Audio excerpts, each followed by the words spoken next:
I own the Sony FX3, and it's one of the most popular cameras. And I just wanted to share what it has really helped me to get better at as I've owned it for 3 years. The number one thing is, honestly, S-Log. This is something that isn't exclusive to Sony FX3, but when I bought it, I wasn't good at S-Log 3. I was not good. I barely knew how to shoot S-Log. I was terrible at it. But I had a client that said, hey, we're going to pay you for the next year. We want to pay you $65,000 to shoot a bunch of video. And I thought, okay, I'm not ready for that, but I'm going to not tell anybody that. I'm going to just take the job. And it turned out to be a great opportunity. And I needed to upgrade my gear to do the projects that we were doing. And long story short, this was the camera I wanted to get alongside my Sony A7 IV.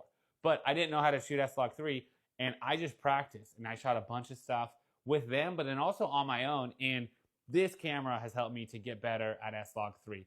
And a lot of people buy this camera and don't shoot S-Log 3, and I don't understand that because this is not the camera for it, because there's so many great cameras out there. I don't think you can buy a bad camera now in 2025. There's so many great cameras from so many different people, but if you buy the FX3, you gotta shoot S-Log because it is the way to get the most dynamic range out of that sensor and to get the most, maximize basically your purchase.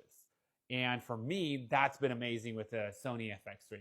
And it's the number one thing. And it's something now that even yesterday I went out and I shot in my area at a place nearby, basically at a park. And it was midday, and I had the black Pro Mist 1/8, and then a variable ND. And I didn't have a monitor. I could barely see the dumb screen on here, but I was still able to nail my S-Log footage. Like, I'm so good at S-Log footage now, and it's such a far cry, and I love how gear can help you to do that. Gear isn't the solution for everything, but it did push me to have that be something that I was better at now. So for me, that's what has been the main thing that I've learned from the FX3. What's been yours? What's like a good thing that you've learned from the FX3? And yeah, thanks so much. Have a good day.